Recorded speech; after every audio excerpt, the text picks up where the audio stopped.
Halo guys, selamat bertemu kembali dengan saya Pena Retak di channel Raka TV guys. Jadi terima kasih sudah klik video ini, terima kasih sudah nonton video ini. Kali ini saya sementara berada di depan salah satu tempat bersejarah begitu guys. Jadi kita akan gerebek tempat ini. Kenapa saya ingin gerebek tempat ini? Karena tempat ini mengandung sesuatu yang mistis begitu. Karena saya mau melihat bagaimana kondisi keramat saat ini.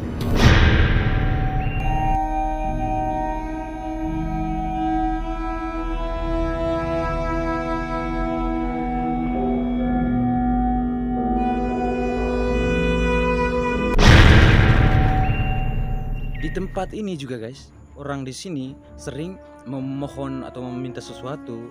Misalnya ketika keluarga mereka dalam menghadapi masalah begitu, orang biasanya berdoa memohon berjalan begitu. Karena orang-orang yakin bahwa di sini adalah tempat dimakamkannya seorang keramat, seorang yang dianggap sakti. Keramat Riung. Tempat ini merupakan tempat pemakaman seseorang yang dianggap sakti.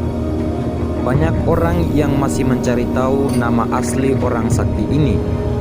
Tetapi menurut beberapa sumber, ia bernama Dival.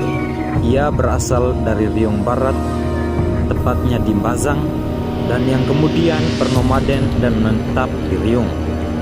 Menurut cerita yang saya liput dari Bapak Sudirman, penjaga makam ini, orang sakti ini hidup di pertengahan abad ke-17. Pada saat itu, penjajahan Belanda masih berlangsung. Kenapa disebut keramat? Menurut cerita lisan yang saya dapat dari beberapa sumber, orang sakti ini memiliki kelebihan yang tidak dimiliki manusia biasa. Seperti halnya, dia dapat berjalan di atas air, menebang pohon dalam jumlah besar tanpa menggunakan parang, dan masih banyak kesaktian-kesaktian lain yang dia miliki. Menurut cerita dari orang-orang di sekitar sini, di makam ini juga sering terjadi penampakan misterius. Misalnya, ada sosok orang tua berambut putih yang tiba-tiba muncul di sekitar makam ini. Selain itu juga, sering terjadi munculnya sosok anjing hitam raksasa yang berkeliaran di sekitar makam ini. Ketika mengalami musibah atau masalah dalam hidup, orang-orang di sini juga sering berdoa di tempat ini. Mereka meyakini bahwa orang sakti ini dapat memberi jalan keluar dalam menghadapi masalah mereka. Saya berpikir itu saja yang bisa saya ulas mengenai makam keramat ini. Saya hanya ingin menutup konten ini dengan sebuah pantun berikut ini.